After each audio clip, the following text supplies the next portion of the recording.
Hey everyone, my name is Rosa Garcia.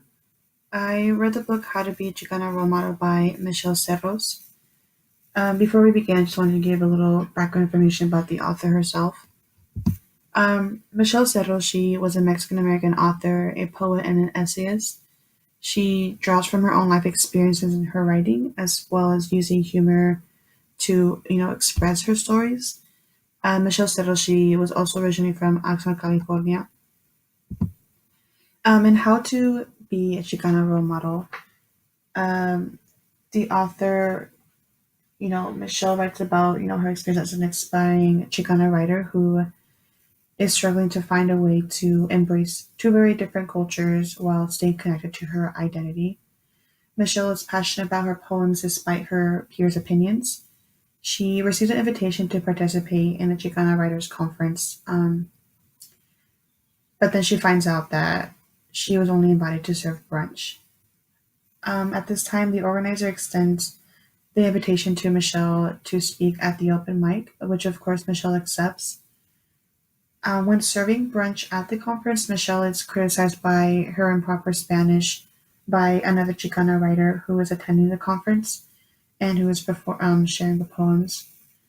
And then, at this time, Michelle is very offended by just the thoughts that the way she approached that situation and the way the Chicana writer approached that situation, and she just really wanted to, to prove, any kind of negative thoughts that Chicana writer had. She wanted to prove her wrong at the open mic.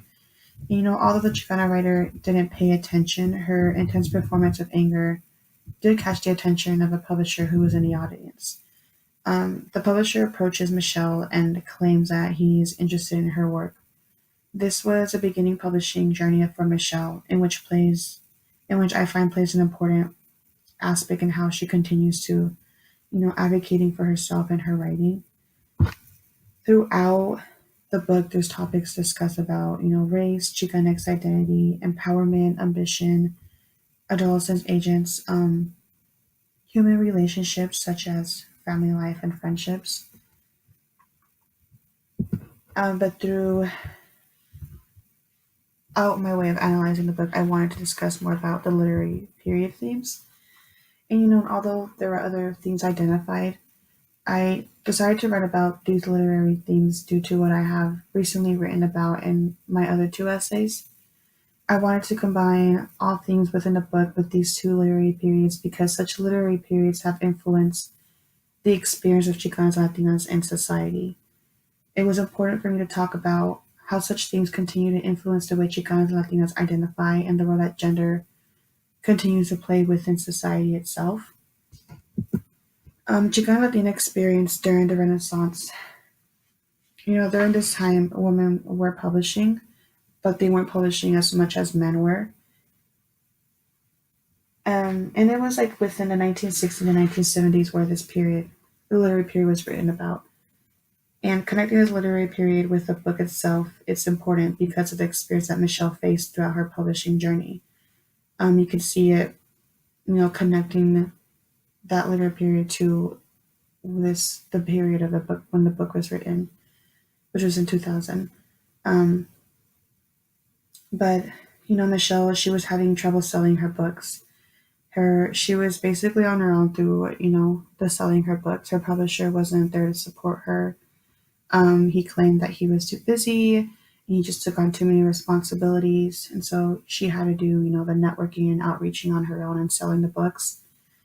And then the fact of the feeling to need to change the name to a more masculine name came up with the conversation that Michelle had with her friend.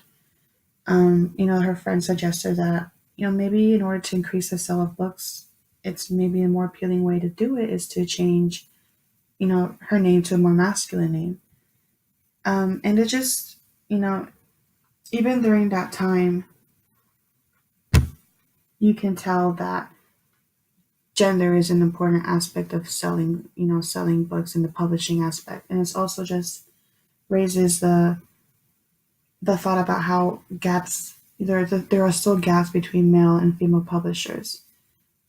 Male authors, they have the initial inroads. They're more easily and frequently published. They are the most recognized. And even though the publisher, was, approached her and saying, I want to work with you, I want to work with your work, but he wasn't there to help her throughout selling the books. It makes me also wonder how different it would have been, the different relationships he has with, the male publishers or male writers. Um, and it also just continues the conversation around how gender is a continuing topic that influences the experiences of Chicana Latina writers and overall, even with the comment of changing the name from her friend.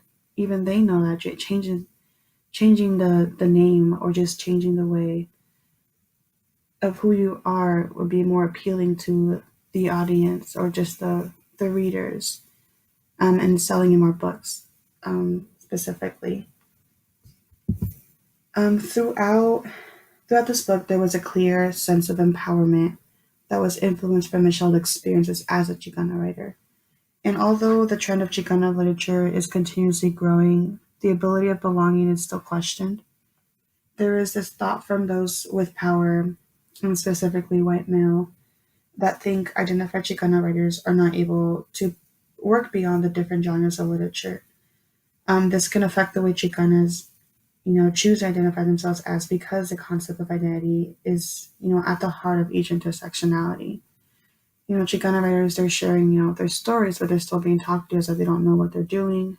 And, same as just they're being questioned what they can do, without even knowing what it means to be Chicana. Michelle is a great example of a Chicana writer who is tackling the taboos and gender roles. Um, Within the book, there was a section where it provided fan letters, and there was one specific fan letter from a teacher who recommended for Michelle to make her writing more accessible for everyone by simply sticking to English terms. Within her writing, with her, poems, there's a mixture of like English and Spanish words. And this was brought up because, not every student may have the ability or, to understand or connect with the writing. I took this as another form of shifting back to full English and ignoring the fact that Michelle spoke Spanish and dismissing her, her Chicana identity. And it's also dismissing the fact that, who were her poems, like who were her attendant audience, and it's a whole concept of not knowing the purpose of the writing or even the meaning of the writing is for. Um, you know, these whole literary periods continue to influence the experience of Chicanas and Latinas in society. As Chicanas and Latinas, we are continuously being told what is okay for us to say, what's okay for us to do, and what's okay for us to wear. Systematically, we already know that because of our identified gender, there are going to be countless barriers, which is what Michelle Serros experienced and many other Chicana Latinas continue to experience. These two literary periods fold between identity and power, which in all continues to influence the experiences of Chicanas and Latinas in society. And so that concludes my presentation. But before I do end, I would like to share some books that were published by Michelle Serros, just in case any of y'all are interested in reading more of her stuff. So one is called Chicana Falsa, and Other Stories of Death and Identity in Oxnard. The next one is called Honey Blonde Chica, and there is Scandalosa. Definitely recommend, reading Michelle Serros' writing. Thank you for listening, and thank you for an amazing term.